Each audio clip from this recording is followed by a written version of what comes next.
Welcome to another episode of the Story to Tell podcast. Today's guest is Caite Zeliff, professional skier. She's well known for being the queen of Corbetts, which we get into quite a bit, and overall just a total badass. She's been doing some filming in incredible places like Alaska, and also has some upcoming film projects that she's very excited to be a part of. So we dove into those a little bit. Really hope you enjoy this one. Without further ado, please enjoy Caite's story. Welcome to the Story to Tell podcast. Caite Zeliff, queen of Corbetts, shredder of Nar. We're thrilled to have you on. Thanks for joining us today. And if you could maybe introduce yourself to the Story to Tell audience, that'd be great. Of course. Thanks for bringing me on. I'm excited to chat. My name, like you said, is Caite Zeliff, and I am originally from North Conway, New Hampshire.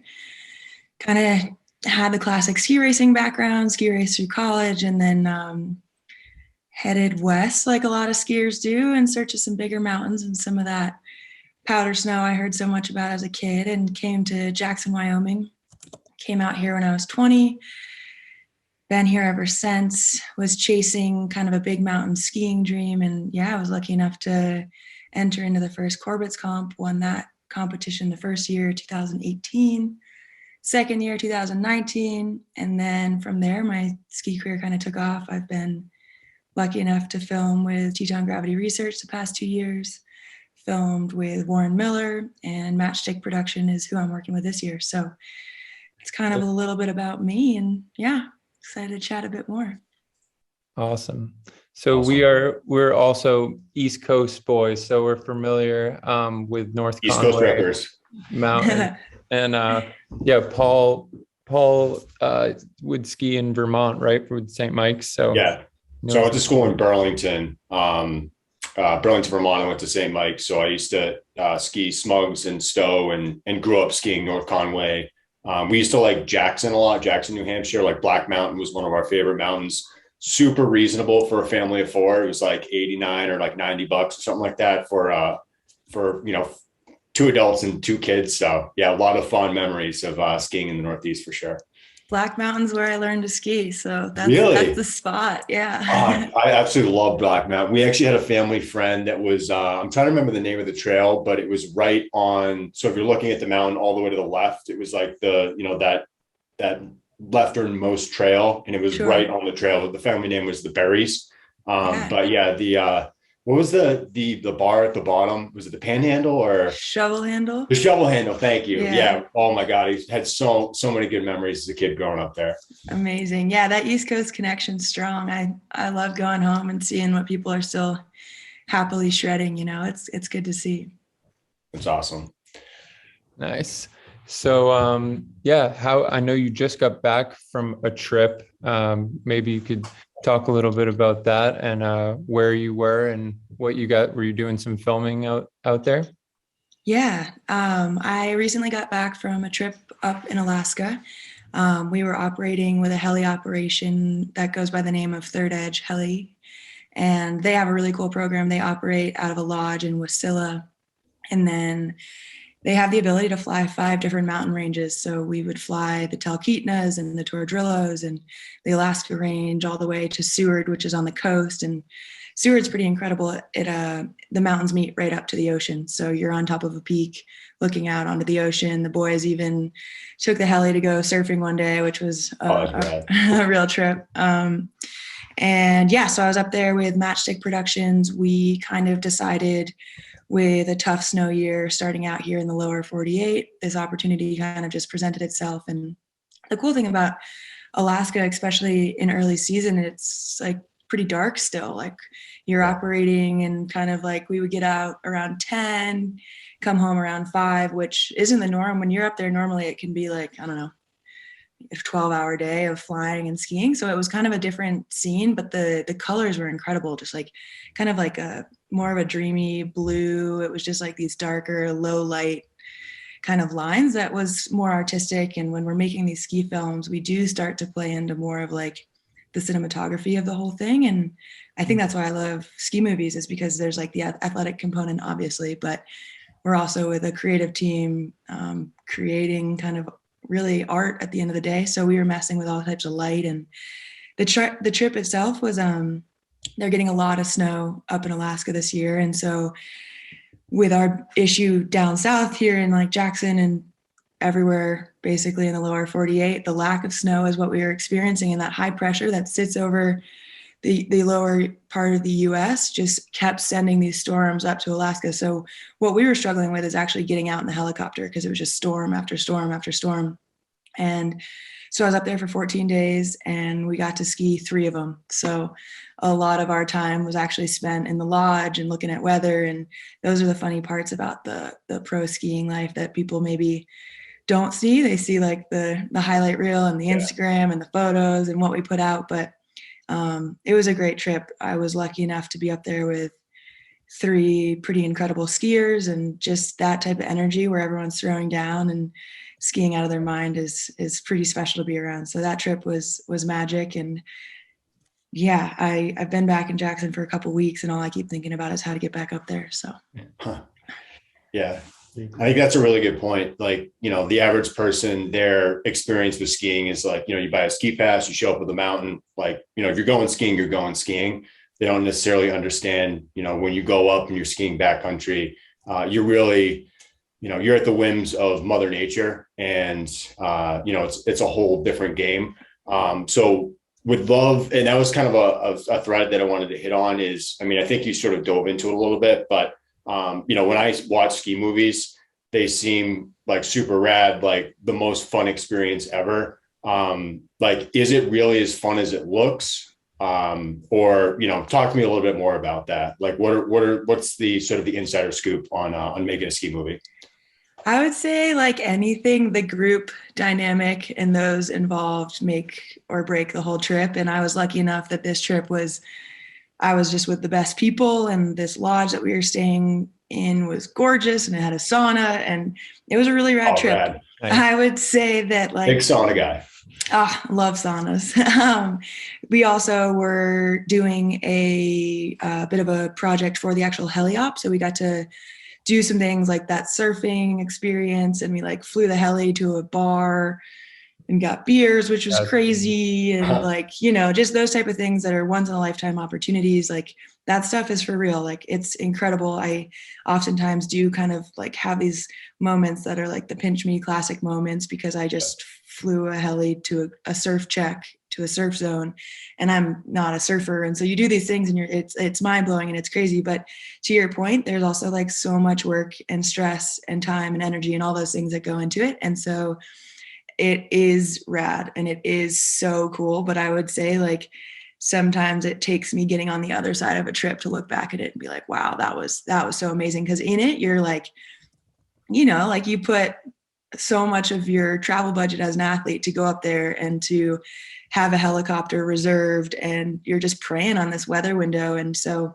there's a lot of that goes on. And then you also, like you said, in the backcountry, are stepping into these like pretty high consequence zones, and there is a pressure to perform. And like I was saying, we were getting a ton of snow. So we would get something like 80 inches out of these storms, and then it would go blue, and we'd have this pressure to like hop on things pretty immediately. And luckily, because we were more on the ocean, that maritime snowpack does consolidate and is safer and settles. But you're kind of like off, you're like chilling in the lodge, saunaing, doing your thing. And then it's like a fire drill, and you're on top of like the scariest line you've ever skied. And you're just expected to like crush after you've been sitting for 4 days, twiddling your thumbs. Yeah. So it's just like this really high and low, crazy roller coaster. And I would say, like, the takeaway is like, it's magic. It's a dream come true. But there's also some parts where you're sitting with it and you're stressing and you're losing sleep over it. So it's definitely like anything. You got to like put in your time. And I come back from these trips, and it's oftentimes I just like to chill and let it settle in, because you go through that camera roll after your trip and you look back and you just like can't believe what you just experienced. But in the moment, you had your blinders on, because you are at the end of the day doing a job and trying to do a good job and trying to make your sponsors happy. And there's a lot of pressure up there. So it's a mix of both, but it's incredible. I can't say enough good things about it. Yeah. Just one quick add on. You mentioned like high consequence areas. Like, how important is the team that you're up there with? Like, do you have a whole lot of autonomy like the other skiers that are up there with you? I guess how important is that? Because obviously you're getting yourself into a dangerous situation. I have to imagine like you want to be able to rely on the people that are around you, make you feel comfortable, so and so forth.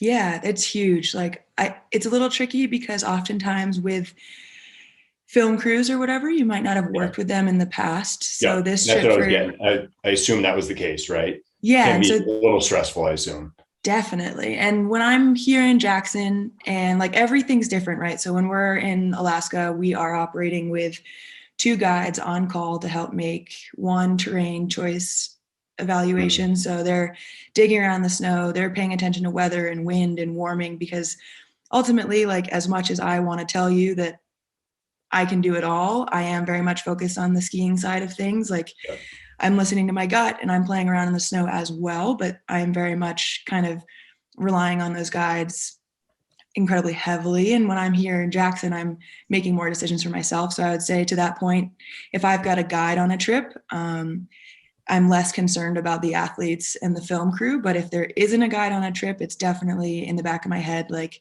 are these people dialed? Have they like operated in big terrain before? Like you can kind of get that feel too right off the bat if someone's like in it and paying attention, or they're aloof. And like, but luckily at this level of the game, you really do have to kind of be multifaceted. Being a good skier is not enough. You kind of have the expectation to also have all your AVI training, have all your kind of ducks in a row. But I trust the guys up at Third Edge with my life, and that's like makes all the difference, because I've skied with them before. And the cool thing about obviously having a heli is a heli is in a place where it can respond as soon as it needs to, and the guides are perched on kind of 2 different areas. And so I get chills even saying this out loud, because this is something that I don't necessarily like love about my job, but we kind of talk about terrain very differently than the average person. We talk about the fact that I'm going to ski this line.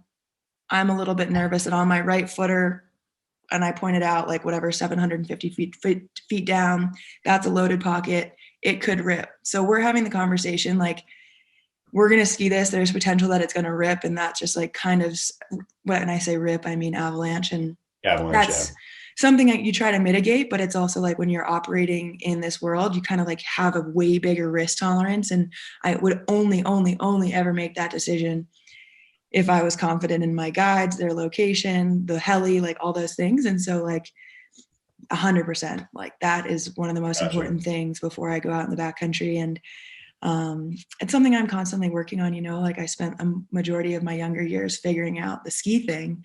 And now I'm knocking out, like, I'm going to be taking a wilderness EMT this year and continuing with my AVI stuff, just because like it happens, and no one wants it to happen, but God forbid it does. It's really cool to like know what to do and have your training. And so it's a wild thing. And it's something that we deal with quite a lot, and we talk about it a lot. And maybe I think ski movies could incorporate that a bit more, because that would be a cool angle, especially for like the viewer. And so for all of our surfer listeners, it sounds like the heli is like the wave runner, totally, to surfers. So that's cool. And an interesting perspective. I hadn't really gotten that angle before. So I appreciate that.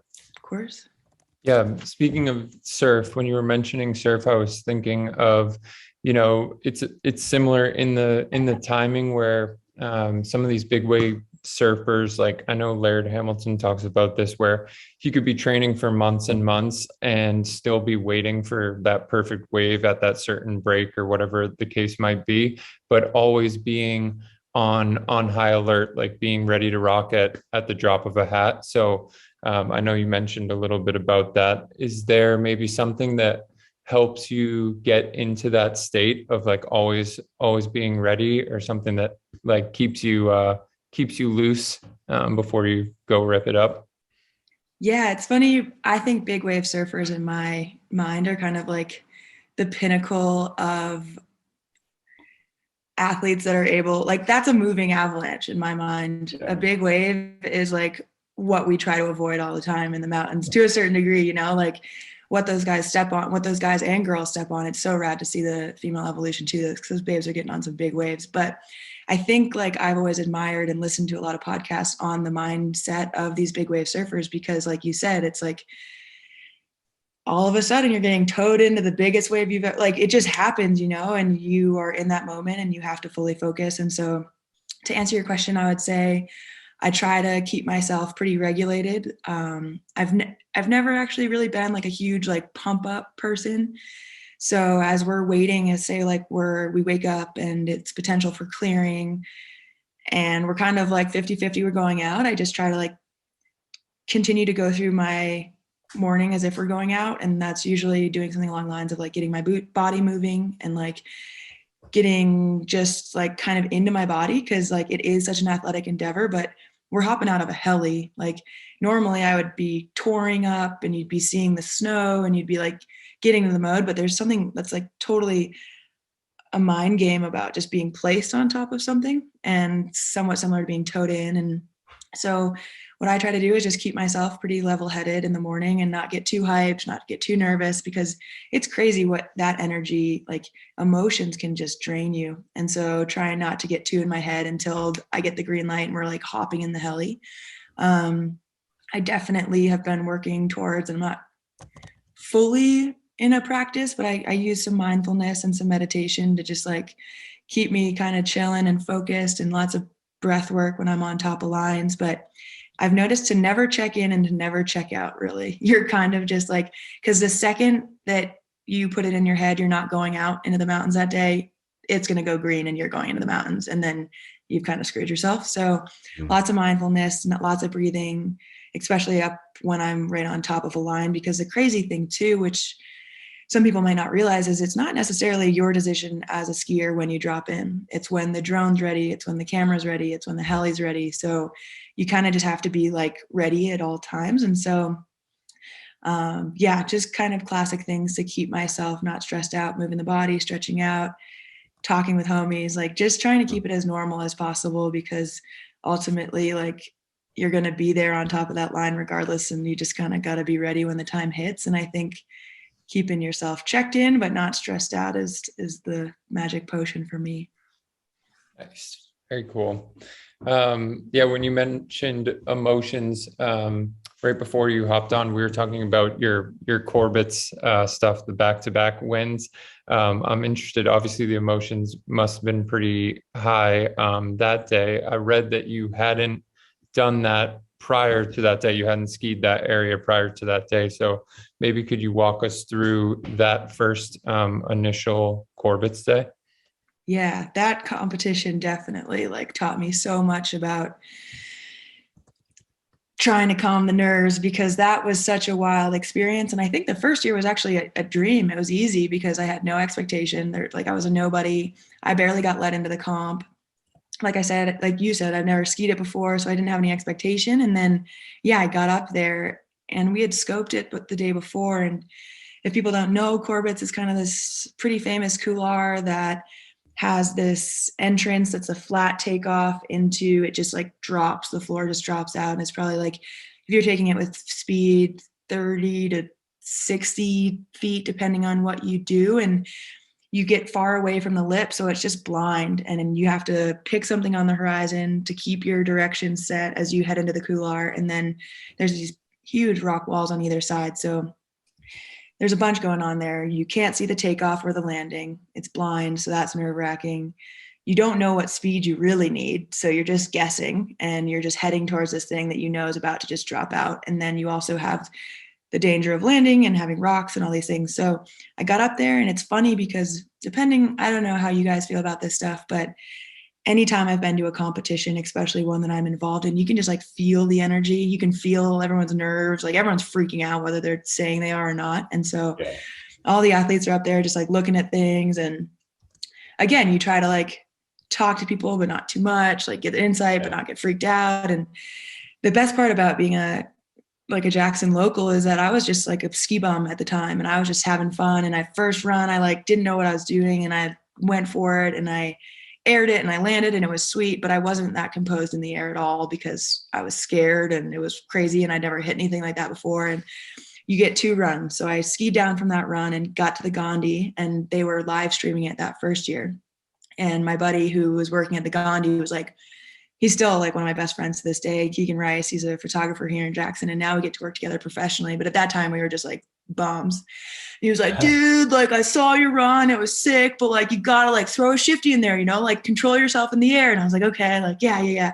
And I went back up and I was able to like jump off and be more controlled, and I landed. And the crazy thing too about that comp is you don't know who wins until like 3 or 4 days later, because which is stressful, but you like, it's peer judged. So you kind of like do the comp, collect yourself. The next day you go into this viewing area and they have the comp. And as athletes, we have the sheet and we just like judge it, and it's on overall impression. So kind of whatever you liked. And then a couple days after that, on Saturday, they've got like this big party and the award ceremony. And I really, to be honest, like I knew that I was going to be top 3 because not a ton of girls were in it and I skied well and blah, blah, blah, but I really didn't have any expectation of winning.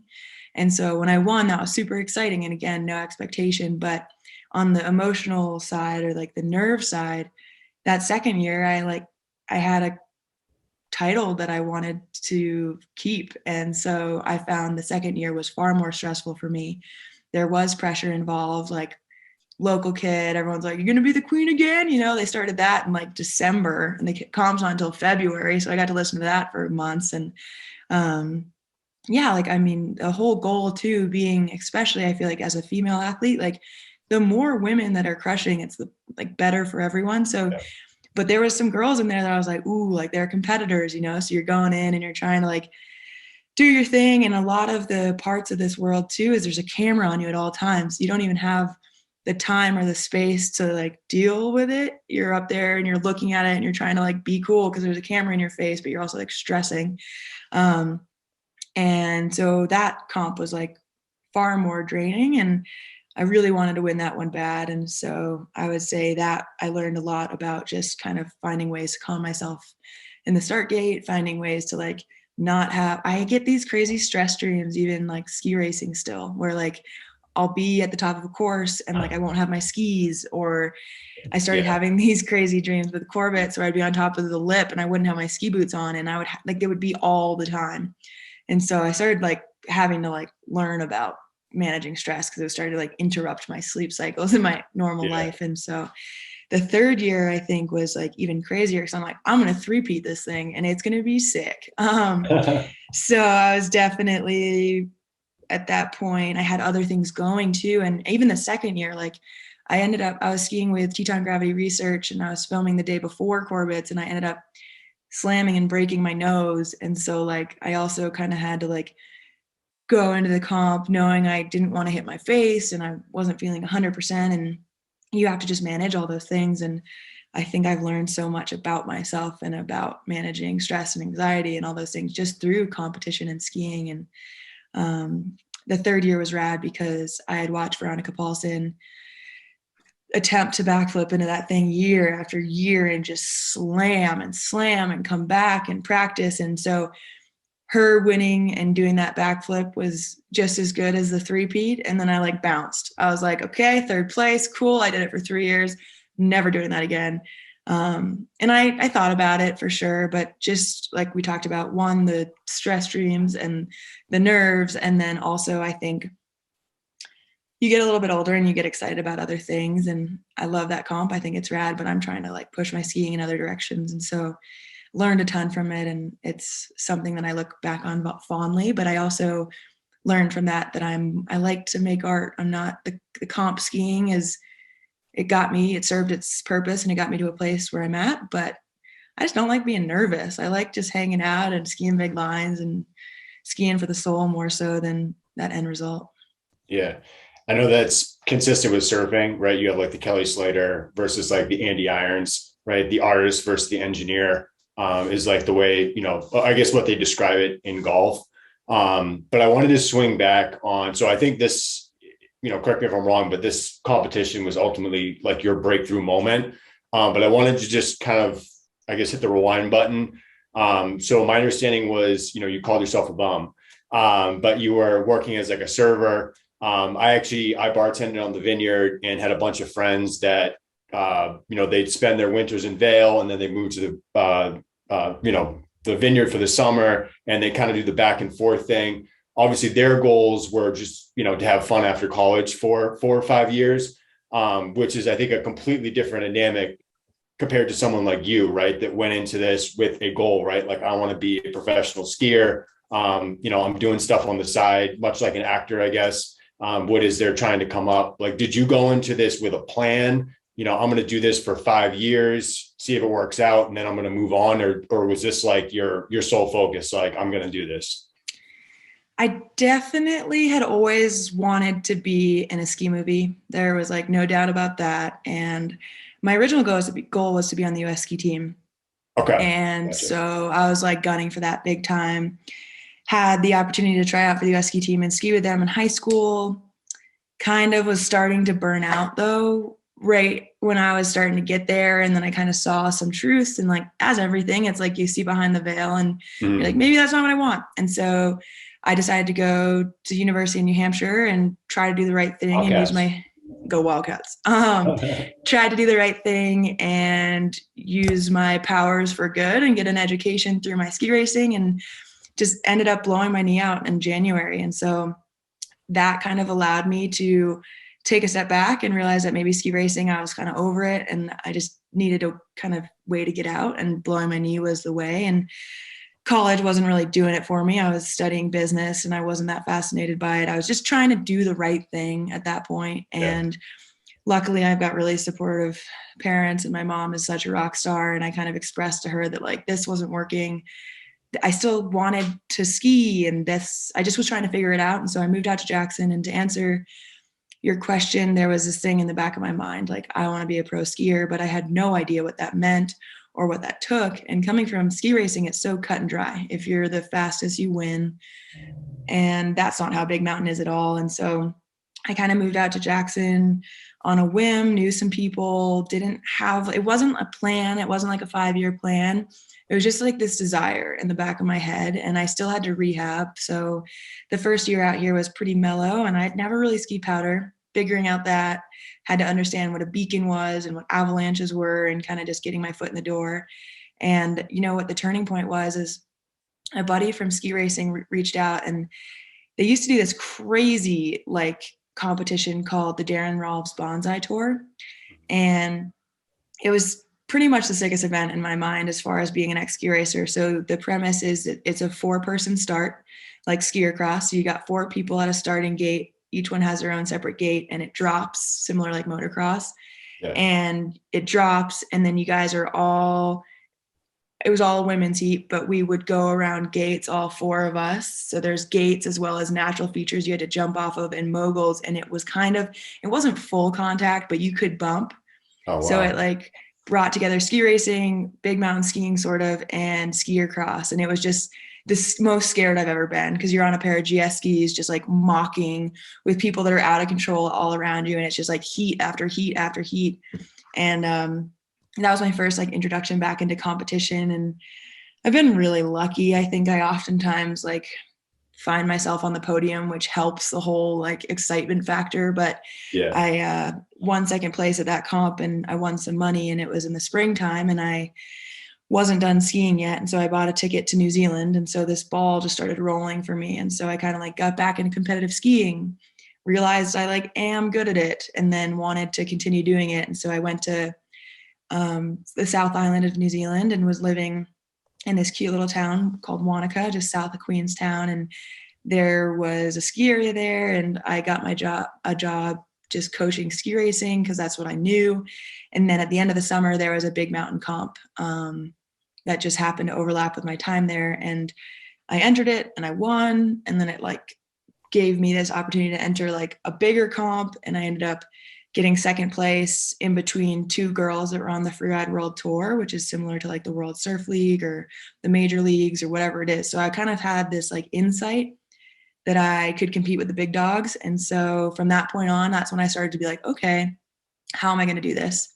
And that's when I started focusing. And ultimately up until like I had full sponsorships and was doing the thing, and I was still gardening and kind of making ends meet here, whether that was in the restaurant industry or catering, it's like for a while you have to put in your work. And last year I started doing the skiing thing full time. So it was a slow kind of evolution. It was always something I wanted. I never let go of the dream, but I wasn't very verbal about it. And I didn't tell too many people. I think it's also like this, like I had this dream of being on the US ski team. I didn't achieve it. And I just like didn't want to tell anybody. I just wanted to like do it on my own. And so it was kind of this slow, like I just started competing in the qualifiers, which is the step down from the Freeride World Tour, started understanding how big mountain skiing worked, and just over time found that I was quite good at looking at mountains and picking out creative lines, and finding for me too, now I'm 27, like I've been an athlete for a really long time, and I've started to crave, like I said at the beginning, more artistic or creative aspects of life. And this big mountain skiing thing kind of brings together a bunch of parts of life that I really like. And so it's been a pretty natural fit. That's awesome. Yeah, no, it's, and I think that's a cool sort of progression. And I like how you kind of summed it up at the end. It's not something that you really, were super open about, like you weren't walking around telling. I feel like that's a lot of people are sort of pressured. Like, what do you want to be when you grow up? What do you want to be when you grow up? And so everybody's always like, oh, I want to be this. I want to be that. I think my sister scared my parents a little bit when she told them she wanted to be a bus driver when she was in kindergarten. But, everybody sort of has their thing, and it changes over time. But I did have a quick question. So I know you're in you were a server, you worked in the restaurant industry. And we sort of like to ask these like dumb, questions or whatever, but like, what are you, do you like what's your favorite drink? Are you like a beer girl? Do you like cocktails? You like Cocktails. martinis? Like what are you into? Frozen drinks? It depends. In the summer, I'm really into tequila. And in the winter, I'm really into whiskey. And it's funny, I love an old fashioned. And it's like, my mom definitely is like, my mom thinks I'm an old man. I just love them. But yeah, the original cocktail right there. Yeah, I'm a big fan. I don't know what it is, but I definitely like have the summer tequila feel, and then the winter whiskey. And I ski for 10 Barrel Brewing Company, so I'm not afraid of beer. And my mom actually is a part owner of Tuckerman's Brewing Company in North Conway, New Hampshire. Yeah, so I know that well. I'll drink beer. I'll drink it all. I don't care. That's awesome. Well, that's like nutrition, right? Exactly. The liquor's for fun. Yeah, the beer's for the nutrition side of things. But anyways, I'm going to have to jump. I apologize. I have a 2-week-old daughter, and she is freaking out downstairs. So I'm sort of the time constraint person today. No, I just, obviously I wanted to have the opportunity to speak to you. Super great conversation today. And, really looking forward to this thing airing and, pumping this out over the airwaves. So for sure. I'm going to kick it back over to Brad, but super nice to meet you, and, wish you all the best in your career. And yeah, hopefully we'll keep in touch. Deal. Congrats on the baby. Thank you. So when I say she's going to be a skier, hopefully. Anyways, we'll talk later. All right. So yeah, you mentioned tequila. So big margarita fan, I'm sure. Yes. I did see in my research, I tried to do my homework. I did see you make a mean burrito. Is that true? Yeah, I can make a mean burrito for sure. I enjoy cooking. I grew up like, I don't know. It's nice to be able to throw some random things together and make it good. Pancakes is something that I'm also quite a big fan of, simple things. Nice.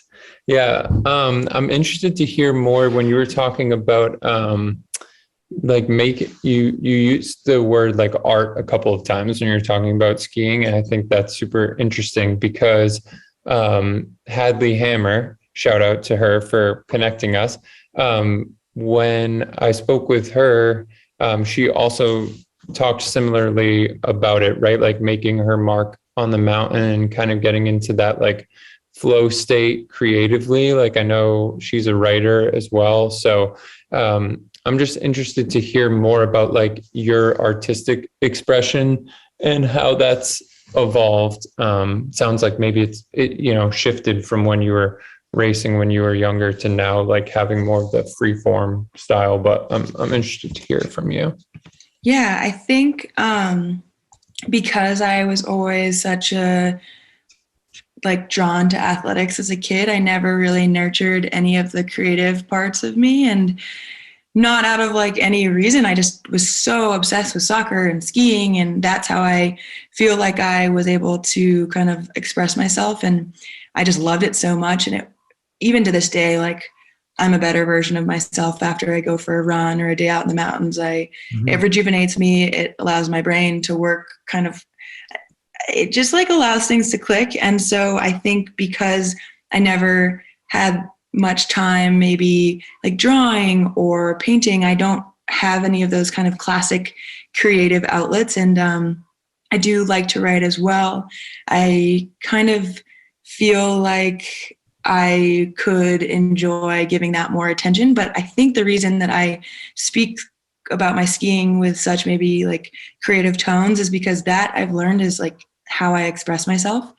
And it's been a really cool realization, because I kind of have always thought that I'm not creative, or I've always kind of felt like I'm more of a jock or more of an athlete than an artist. And then I got to kind of like understand, even it started when I was taking photos. So a lot of my skiing I was getting my foot in the door because I had this really pretty ski racing turn, and I could go out with a photographer and we'd see the same thing. And it would be like, make a right footer right below this tree. When you blow up the snow, it's going to make a shadow in the sun, And so I started seeing things far more artistically and more beautifully than I was trying to like do something with a turn. It turned into like this whole kind of conversation with not only the photographer, but looking at what we were given. And it allowed this like click in my brain.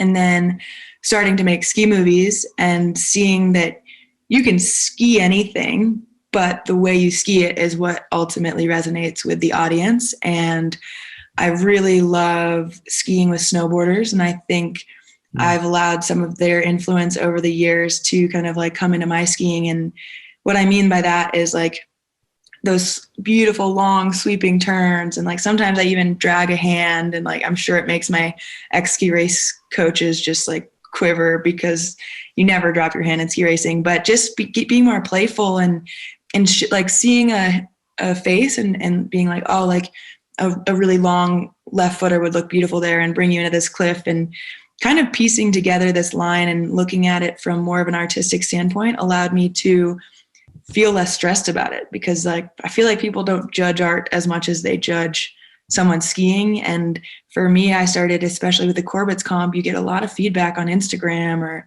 on Facebook or whatever it is, and Joe Schmo's saying, oh, I could do that, and he's like on his computer in the Midwest, and it just like it's frustrating, Yeah, right. And so I started, for like almost my own well-being, looking at it as more of a creative endeavor than athletic. And quite frankly, I have the athletic stuff pretty dialed. I'm always trying to get more fit on the uphill, but like as far as muscle memory, like I know how to make a ski turn. And so I've started to look at it more of like, that's how I express myself. And then it's definitely come into play. I've started paragliding, and I have this habit of taking a 8mm film video camera up. It's like very small. And I keep it on my chest. It's just like right there. And then I can it's just a point and shoot, very simple and easy to use. And I love shooting from the air. And I think looking through a lens is kind of this like fun, different approach. And it's just, I kind of just like bringing more to it than just the skiing aspect. And so I don't have a ton of other creative places in my life. And it's really cool to feel like I can get what I need from skiing on both sides. Beautiful. Yeah, the 8mm gives you like that vintage look to it too, which is really cool. The OG dad cam is what they call it. Yeah, that's really sweet. Yeah, one of my buddies that's a photographer, videographer, has one of those, and it's pretty sweet. But yeah, I feel like creating your own style, and like you mentioned, visualizing. I wanted to dive into that a little bit more. Like, do you visualize beforehand? Like say you're going to do a certain line, are you pulling up the maps and like YouTube videos of people who have hit it before and like really, researching it and trying to visualize yourself there and what you're going to do? Or, I'm interested to hear about that. Definitely when my first 2 seasons of filming were at the resort here in Jackson, so Jackson Hole Mountain Resort. And I was so lucky to have like endless videos of people skiing these lines. And I definitely did my research. And it's cool because like you said, everyone's got their own style. And so you could kind of like see how 3 different people skied it and then like decide how you want to ski it. And it's also super helpful just to see like how the snow is moving and how the landing is and things like that. So there's definitely a lot of research and things. And then those lines maybe less so visualizing, but then when I do go up and I'm in a place like Alaska, one, there's maybe some zones you've seen in ski movies, but 9 times out of 10, you're in kind of a new area that you can't necessarily bring up past lines and how I skied. And I think that's actually really helpful because then you have a fresh perspective, like you can look at it and ski it how you want to. And I think that's really cool, but they call it on-sighting because you go up to a zone, you look at the face, 9 times out of, I'll actually always take a photo of it. Then you look at it and you like draw out your line, you show your other athletes, you like make sure it's safe, you show it at the cities. And then the craziest part about Alaska is you fly over the zone, you're able to see it, which helps a lot, but you've never seen a body on the slope. So you don't know how big these cliffs are. You don't know like how the snow is going to be. You don't like, it's so tricky to figure out scale up there because everything's so big. So you're like, I think that's a 15-footer, but 9 times out of 10, it's actually going to be like a 25-footer and you're there, right? So you're in it. And so visualizing in those times, I think helps me a lot because you can sit at the bottom and visualize yourself successfully skiing this thing, which for the almost like the stress or anxiety helps you just kind of calm down. And those are skills that were put in place when I was ski racing because I was a downhiller.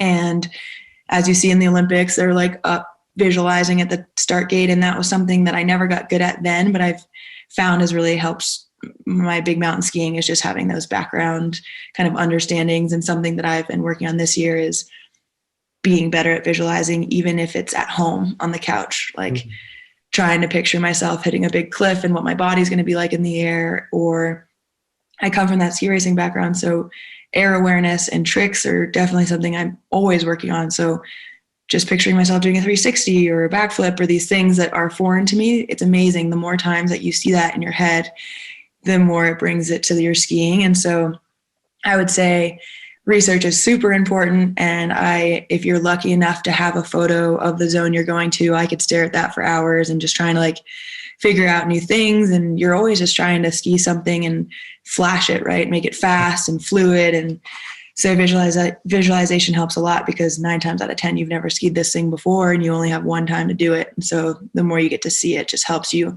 kind of when you're in that moment, kind of, it feels like you've done it before, even if you actually haven't. Right. Yeah, that's pretty cool. I think the mixture of, preparing and then also kind of on the fly learning as you go as well, like being as prepared as you can, but then also being at the whim of, like we said before, the mother nature aspect. I'm a big music fan. So I kept like thinking of this analogy of like the difference between a concert band or like a jazz band. And that's how when you're talking about, your history as a racer and now like the type of stuff that you're doing, incredible stuff you're doing. It seems like, concert band like sets the base layer and it's very much regimented and, racing, you're kind of like against the clock. And then with the jazz band, in this analogy, you're kind of like, free form. You have a general roadmap, like you may have a general idea of what it looks like, but then, you kind of let it take you where it takes you. And I think that's a beautiful thing.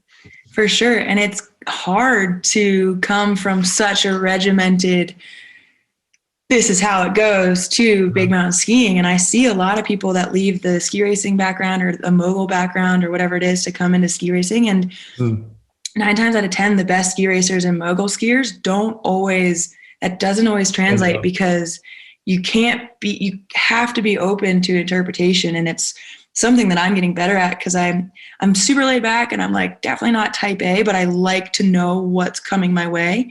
And this big mountain skiing, I mean, like even trips, right? Like I'm leaving on a trip on the 25th. That's 4 days. We have no idea where we're going. That's just like how this industry works because we're waiting to see what the weather does and the snow does. And so just kind of like, I think it's kind of a silly, beautiful metaphor for life, but like you really can't control it. And so as much as I stressed my first couple of years of like, I'm going to train and then I'm going to go to Canada and then I'm going to go here and I'm going to go to Alaska. It's like, well, is it snowing there? Or Right. like, did they get a bunch of warming? So just kind of like taking a step back and being okay and like being able to on-site and being able to go with the flow is like served me so much. And that's been something that took some getting used to, but I ultimately am starting to enjoy it because it's pretty exciting, and 9 times out of 10 things work out and the worrying doesn't serve you anyway. So it's nice to remind yourself.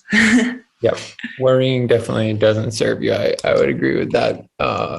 I always use this quote because I think it's like becoming a bit of a mantra that I use, but it's by this like Stoic philosopher, and he says, we suffer more in imagination than in reality. Like, we always build these things up and then very rarely are they even close to as bad as you think they would be. 100%. So yeah, definitely go with the flow. I love that phrase. I also know that you have a pretty cool motto, hold it wide open. Could you explain that to the listeners?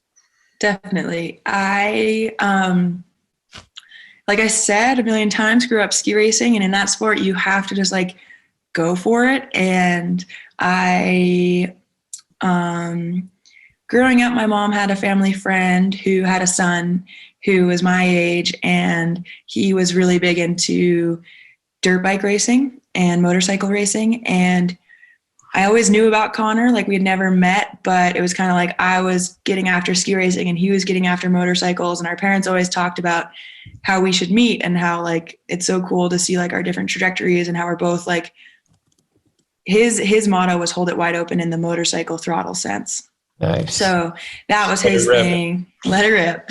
And it was kind of a saying that was always around in my head. And my mom would always text it to me before ski races. It was like kind of just this like friendship, like, I don't know, thing. And then unfortunately, Connor LaFrance passed away in a motorcycle accident. And that was when I was a little bit older and kind of just continued the hold it wide open. And one, because we used it and it was fitting. And then two, because I felt like I kind of could keep it alive. And I never really got to meet him, and his family is incredible and is capable of keeping his memory alive. But it's just this kind of cool thing that was part of my childhood racing and has just stuck with me. And I think sometimes back to like going with the flow, it's so easy to like get nervous and like overthink. And then you just like, hold it wide open, and you just kind of give her the beans a little bit. So yeah, that's kind of just been this ongoing thing. And I think I like to bring that into life as well. It's like sometimes you can get worked up over the little things and like, I don't know, should I like drop everything and buy a flight to Alaska? Like, sure, hold it wide open, kind of keep it across all the fields. Yeah. Well, you're definitely doing him proud. That's a great phrase. I like it a lot. So is this new trip, are you doing, or this upcoming trip rather, are you working with the same group that you were in Alaska? I will be heading up to BC and be working with that same group, Matchstick Productions, different athletes, but same production company. So I'll be headed up there on the 1st of April, and that trip will run till the 10th. And that is going to be a sweet trip where we like fly into a lodge, and then it'll be human powered from the lodge. But the trip that's coming up on the 25th is a total passion project. It's with a buddy of mine, a couple buddies of mine actually, that have started a production company out of Montana, out of Bozeman, called Benchy Productions. And they made this incredible short film called Mixtape last year. And as we've talked about a ton, they are just making like the most beautiful, artistic, creative ski films, and very much kind of in the realm that I want to go. And Matchstick Productions and TGR are like the big boys. And then there's like all these smaller kind of like artisan companies. And I've never gotten to prioritize working with one of them. And I guess like I can give you a little peek at the premise, but it's kind of a combination of skiing and big lines. And then we're also going to like, if everything goes as planned, they've found this location of like this kind of ghost town, old cowboy town in Montana, and we're going to film like this old Western, like bar brawl scene between the other athlete and I. And so like, that's the stuff, right? Like I have big objectives. I've got the scary stuff. I've got the like full throttle, like cold it wide open stuff. And then sometimes it's nice to like, we'll still be getting after it, but also like be with good friends and be laughing and have it be a little less stressed, because what I've realized is you cannot operate full gas all the time. You will just crash and burn. So it's kind of just a fun project I've got coming up, which I'm excited about. And it's just good to keep working with different people. Like you were saying, different athletes, you get to see like their styles and how they do it and how they look at the mountain. And you can learn so much in those trips. Yeah, that's sweet. I'll look forward to checking that out. I feel like those projects, like obviously I'm in a completely different industry, but I think across the board, like taking on those passion projects, like they end up energizing you more than sometimes other things will, you'll come back like exhausted, or when you're working on a certain project and at work, it'll exhaust you. But then you do one kind of like for the passion, and it's like reminds you why you do all of it. So that's Absolutely. really cool. It also reminded me, I don't know if you're familiar with this movie, but do you remember the movie Brink from Disney? I do remember Brink. Because when you were saying, I forget what you said, but like the artistic side, I was like about to be like, she's a soul skater, bro. Like she's a soul skater. I'm a soul skater for sure. Like, that's rad. I haven't thought about that movie in a long time. I used to watch that all the time, and I was a big rollerblader, so it was like that was the pinnacle. Rollerblading's coming back. It's crazy. A lot of the homies here rollerblade. We have like these rollerblading discos where there's like this soundbox speaker company. It's a big soundbox speaker, and they put it on the back of like a bike trolley. That's so sweet. And Grand Teton National Park opens the roads to bikes and rollerbladers and things before cars. So you're just like jamming around rollerblading with the most beautiful background in the world. So that sounds sweet. It's pretty fun. We used to like sketch off the back of like golf carts on rollerblades, and it was just like, it was so fun. Like looking back, it's just amazing that we didn't do more damage to ourselves than we did, but it was so fun. All fun and games. Yeah.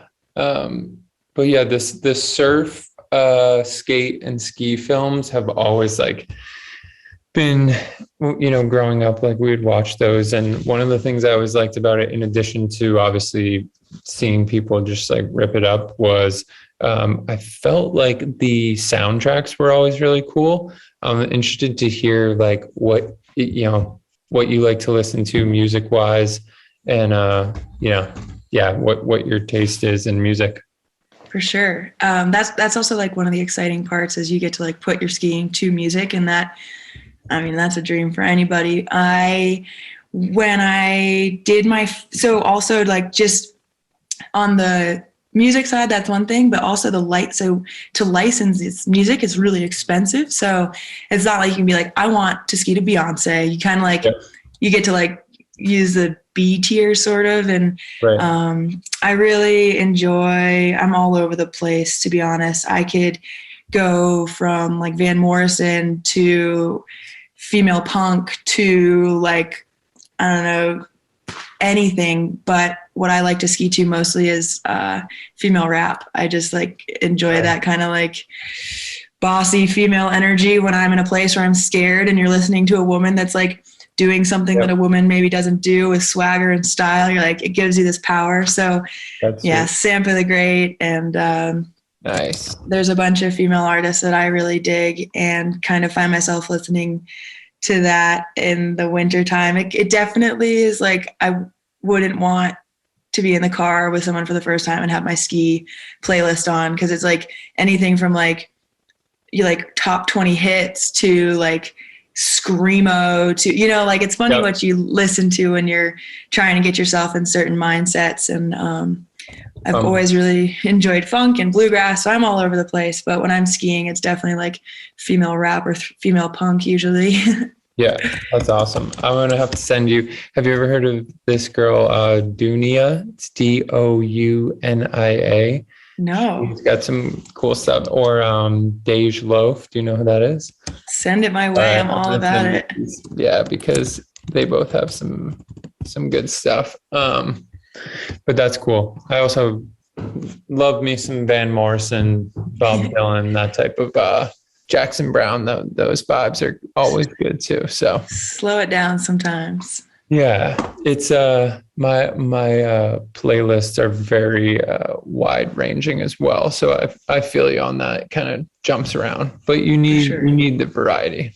Yeah, all different experiences call for different music. Exactly.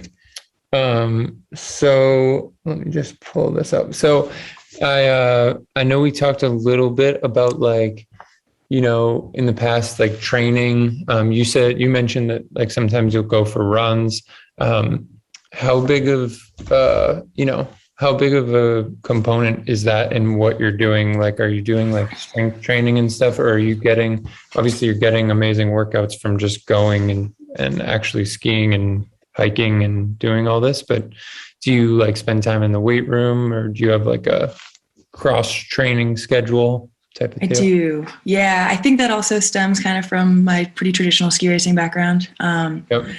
When I quit ski racing, I actually swore off gyms forever. I was like, I am never stepping foot in that, because by like 15 on, I would say I was in the weight room like more hours than I was probably even in school or ski racing. And so I was just like pretty done with it. And I also was building up my body in ways that didn't serve me as like a normal person. Like it's sweet to back squat 265 at 5'4" when you're like ski racing, but I didn't really need to like pack that punch in normal life. And so I kind of got away from it for a couple of years. And then 2 seasons ago now, I broke my leg. I broke my tibial plateau, and I had been training prior to that. And then obviously like rehab kind of really jumps you into a proper training. And I just started to notice how much injury prevention I could kind of, just the confidence of knowing that you put that time in when you're standing on top of a big line is way easier, because the G forces, or just the forces that we take from free falling off a 35-foot cliff and stomping, is insane. I wear this special mouth guard that reports the impacts that I take. And most of it is supposed to be feedback to a PT if I hit my head. But oftentimes, if I hit a big air, it'll alert her that I got a concussion, even if I stayed on my feet the whole time, because like the forces that we're taking on are so gnarly. And then like the reality of crashing is pretty real. And if you crash on a really high, like really steep peak high up, you're just going to go all the way to the bottom. And so as I get a little bit older, I kind of have rechecked into the gym mostly for injury prevention, like strength, of course, but just trying to make it so that I can crash hard and get up and be okay is the main goal. But I work with a trainer all through the summer, usually 2 or 3 sessions in the gym a week. And then I've always been really naturally strong, but my endurance has been like cardio has been something I've struggled to be good at. Like I'm slow and steady. I love the downhill, but as I start to get into the mountaineering world and get into more of these human-powered missions, my cardio has been something I've really been working on. So in the summer, I try to go for long trail runs or long bike rides and just kind of be in that cardiovascular place for hours at a time, because the cool thing about my foundation from ski racing is I can get in the gym and my strength comes back pretty quickly, but the cardio is wanting to put time in. So I'm just kind of balancing, because you also, if you're weightlifting and you're gaining a bunch of strength, that's just more weight that you're bringing uphill in your legs. So try to do some yoga and try to find a balance. It's really tricky to be strong enough to take a hit, but also be lean enough to chase the fastest in the world up the hill. So I'm constantly training, to be honest with you. That's what I was going to say. I was just going to ask, like, there's kind of that fine line, that sweet spot of like, you know, being strong, but then also nimble and pliable. And, but yeah, those long trail runs, are nice. I have past couple of years really got into running, quite a bit as well. And like training at that like low heart rate zone where you can kind of just keep going for a long time. It's like so helpful. Super helpful. I find endurance athletes to be like some of the most impressive athletes, like 100-mile dirt run races, that's a different mindset completely. Yeah. So Paul, who just obviously hopped off, he competed like very competitively in 70.3 Ironmans, like half Ironmans. So that's it's a half marathon run, like I think it's like 50 or 60 mile bike. I should know it. And then like a mile and 1.2 mile swim, something like that. So yeah, he's definitely an endurance guy as well. So rad. But yeah, it's pretty cool. Yeah. It's a lot of the people we talk to are like, intentionally, we talk to people that are kind of pushing the limits, right, of their industry. So I'm interested to hear how you have like, pushed your boundaries personally, whether it be physically or mentally. I'm always like personally intrigued on the mental side of like breaking through what you thought you previously couldn't do. So I'm sure you've had quite a few of those moments, but I'm interested to hear that from you. Yeah, I think originally it started like the whole breakthrough process or doing things that I didn't think I was capable of kind of just happened on accident. And then I learned that you could do that, and then I got obsessed with it and tried to like use every part of tapping into mindfulness and getting back in the gym and things, because I became quite obsessed with that feeling, because there's really nothing that compares to doing something you didn't think that you could do. And the first thing that comes to mind is Corbett's, just kind of putting yourself in a position where everyone around you is telling you can do it. And that support, I think, has been huge for me, just to have like incredible support and mentors, whether that be male or female, that have just kind of given me this extra bit of confidence, like, you've got this, because that ultimately is such a game changer, because we as humans tend to doubt ourselves, and to have people around you that know your ability level and to back you up is huge. And then there's this air here in Jackson off the backcountry off of Cody Peak called the Cave Air. And it's this really rad double stager, meaning there's two cliffs that you have to hit one after the other. And to this day, it's one of my favorite lines I've ever skied. And I was able to go up and ski it, a different part of it, that same day. So I just stood on top of it, skied it, stomped it, couldn't believe I did it, was running on crazy adrenaline, went back up and skied it and did it again. Because sometimes I do this thing where it's like, I feel like you can be a one-hit wonder, even in Corbett's. I really wanted to do it again and win again, to prove to myself that it wasn't just a fluke. And because the reality of big mountain skiing is it takes so much, but as far as athleticism and the mindset, but at the same time, it doesn't take a lot to ski off a big cliff. You gotta just do it, So for me, I like to do it with style, and I like to do it well, and I like to stomp, and I like to ski turns into it. I'm not a huge fan of straight line, jump off something, land on your back, flip over. I'm trying to do it. I'm a perfectionist. And so skiing that line was it allowed me to bump up in what I felt comfortable doing. And I skied it really well. And I skied it the exact way that I wanted to. And just having footage also is really helpful, right? So not only do I have GoPro, I've got a drone and I've got a Red camera. So I have the memory, and then I can also go back and see it, be like, holy crap, I really did ski that. And that confidence just builds in the season. And so I would say that type of energy is really intoxicating. And that has led to, I noticed that my best days of filming are the days where I slowly kind of ramp up and you gain confidence. And then you get to this crazy place, because the same day that I skied that Cave Air, I also broke my leg. And so that confidence can get you a little too confident. But yeah, I think just kind of over and over again, proving to yourself that you're capable of doing things that you didn't believe were possible is a really healthy way to continue to do that. And it's funny because each winter I come into the season and I don't want to leave the ground. I don't want to jump off a 5-footer even, and then you hit a 5-footer and then you're like, oh, cool. 10-footer, 15-footer, and then all of a sudden you're in Alaska hitting 45-footers and it feels like nothing. And I think, not that that's happening every day, that's the goal, but I think you kind of, just like anything, baby steps and confidence over time, and believing in yourself. It's crazy how much my mindset affects my skiing. Like sometimes I wake up and I'm like, oh yeah, today's going to be a day and we're going to go and we're going to give her. And other times maybe things don't feel right and you've got that gut feeling. And I think so many things have to line up for those kind of big, holy crap, I did that moments. And they're few and far between, but they kind of are the one thing that's like the true north that you're constantly seeking, is skiing something that you look back up at and your mind's kind of blown that you put tracks down it.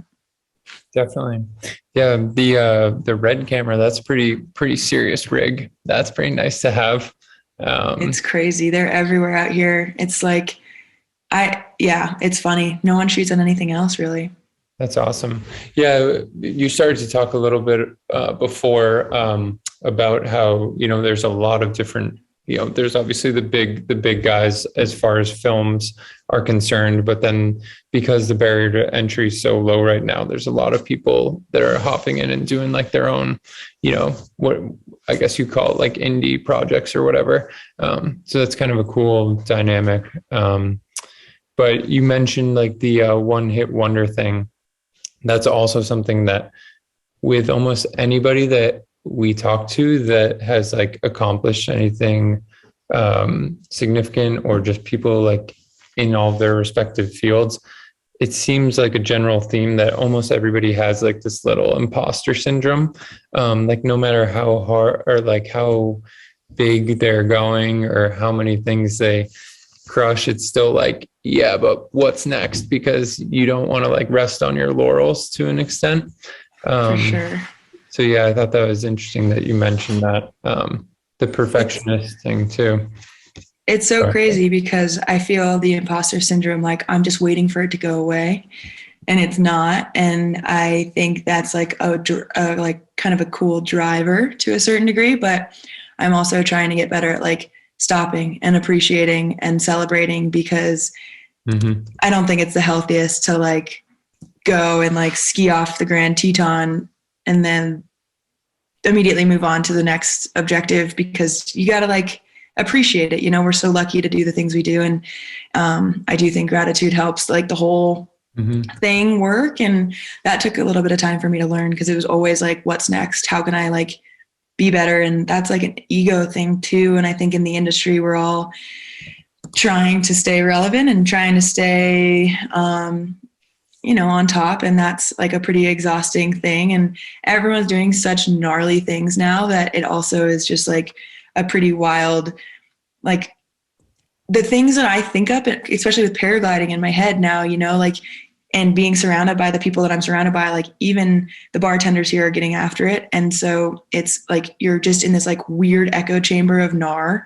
And sometimes you have to like, I have to go back to North Conway or go to the beach or like go to a city and be like, okay, what I've done is like really cool. And like, I'm going to just like sit and enjoy that, because it's, right. You can find yourself just frothing too hard. And I don't think that serves anybody. Overdose. Yeah. You got to chill. And that's what I took from big wave surfing actually. Is I was listening to a podcast at some point and they were talking about like the come down of a big wave session, and how, I wish I could remember the athlete's name, but when he was younger, he used to just like party through the come down. And I see that a lot in Jackson. If you've had like this crazy day and you're out in your sled or you're out in the backcountry and everything is like, the sun's out, the snow's rad, everything's firing. It's like, you're on cloud nine, you're intoxicated, even if you haven't had a sip of anything. And so you then like, don't want to lose that high. And it's so classic to like come back into like party and then to like do it again. And it's just like, it's our nervous system can't handle that. And so he kind of talked about how he got a bit older. Instead of partying, he would actually like go somewhere and do nothing for 2 days and like drink water and tea and like meditate, because the insane high that he felt was just like, I don't know. It's like, we have to be aware of kind of what we're putting our bodies and our brains through. And I think it's like kind of nice to respect your adrenals sometimes and give them a break, because it's just like, your body thinks that it's dying. Like for like when you're jumping off a 35-foot cliff, I'm sure your brain is like pretty confused as to what's happening. Or when I run off a cliff with my paraglider, I'm sure there's like survival parts inside of me that are like freaking out and alerting something within me that things aren't good. So trying to find that balance has been real tricky, but I think will serve me as far as my longevity in this goes. Definitely. Yeah, that was like my initial question, kind of about, always being not necessarily on edge, but being ready to go. Like that was in my head. I was thinking like, it's almost like that fight or flight mentality. So, I mean, it seems like you have a good grasp on it and like a good understanding, like have found that balance, which is definitely admirable, because I definitely don't think I could handle feeling those like swings and emotions, the peaks and valleys, if you will. It's draining. Like I think I'm doing a good job, and then I come home and I just like sleep for 3 days, and I realize that I really just was kind of on a roller coaster and wasn't in as much control as I thought. So doing our best, but it's a tricky one. Well, I'm sure when you come back to North Conway, you will be ripping it up pretty easily on the mountains there. So that's always a trip. Yeah, I know. I have like a couple of buddies that went to school in Colorado, and they're like, basically when they come back here, it's just like, obviously it's night and day. It's like really hard to compare, like pales in comparison, but they got very, very good at skiing. Not quite as good as you though, but yeah, big mountains, they definitely make you, but I mean, at the same time, the Northeast and the passion that people go out skiing ice in the rain. I mean, no one in Colorado is doing that. So I still admire the East Coast senders for sure. We're definitely committed out here. Definitely. Got to make the best of it regardless. That's awesome. Well, we will definitely be staying in touch, and I'm really looking forward to seeing the projects that you're working on, specifically the next one that you're going out to do with the bar fight scene. I need to see that. That'll be fun. The Montana. You said Benshi was the name? Yeah, BENSHI. Benshi. Cool. I'll check that out. And their film mixtape from last year, like, I'm not just saying it because they're my friends. I do think that it's one of the cooler ski films that came out in the past couple of years. It's just the way they transition is rad, and it just kind of, you feel it, They're soul shredders for sure. Nice. Yeah, I know. Now I'm going to have to try to find one. I'm going to watch mixtape for sure, but now I'm also going to have to try to find how to watch Brink. Because it's out there. It's out there. That and Johnny Tsunami, those were the two classics. So good. But well, thank you very much for taking the time. We will link all of your social media and everything on there. I'll reach out to you separately just to get like some photos for like promo stuff. But we'll plan to put this out, I believe 3 weeks or 4 weeks from Tuesday. Cool. So I'll send you like promo clips beforehand to make sure you're cool with them. But usually we try to pull like three or four like minute long clips, like bite-sized clips for social and stuff. Sweet. That sounds great. Yeah, I'm excited to put it all together, and friend of Hadley's reaches out, I'll always say yes. So I appreciate you making the time. Absolutely. You too. Hopefully we got you off in time for the boot fitting. Always. And, I've been trying to think of a funny joke because you were talking about how in your dreams you never have boots on or whatever. But I couldn't quite get it together. So it'll come to you. We'll wait for next time. Sounds good. Cool. Well, reach out if you need anything from me, and otherwise I look forward to seeing it. Sounds good. Alrighty. Have a good day. Yeah, you too. Later. Bye.